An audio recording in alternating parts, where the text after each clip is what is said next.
സത്യേട്ടാ ഒരു കുഴപ്പമുണ്ടാവുമെന്ന് തോന്നുന്നു. ഞാനേ ആ പായസത്തിന്റെ പകുതിയേ നമ്മുടെ വീട്ടിലെ ജോലിക്കാരി ബിന്ദു ഇല്ലേ, അവക്ക് ഞാൻ കൊടുത്തു. ഈ പായസത്തിന്റെ പകുതി ഞാൻ കൊടുത്തു. ചേച്ചിയെ, എന്താ മോളെ? എനിക്ക് പെട്ടെന്നൊരു ഛർദിലും തലകറക്കും ഒക്കെ. ഞാനേ ഒന്ന് വീട്ടിൽ പൊക്കോട്ടെ ഉച്ചക്ക്. അവിടെ നാളെന്താ ബിന്ദു?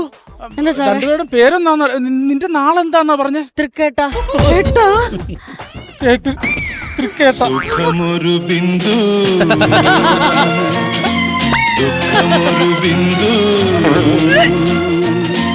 ബിന്ദുവിൽ നിന്നും ബിന്ദുവിലേക്ക്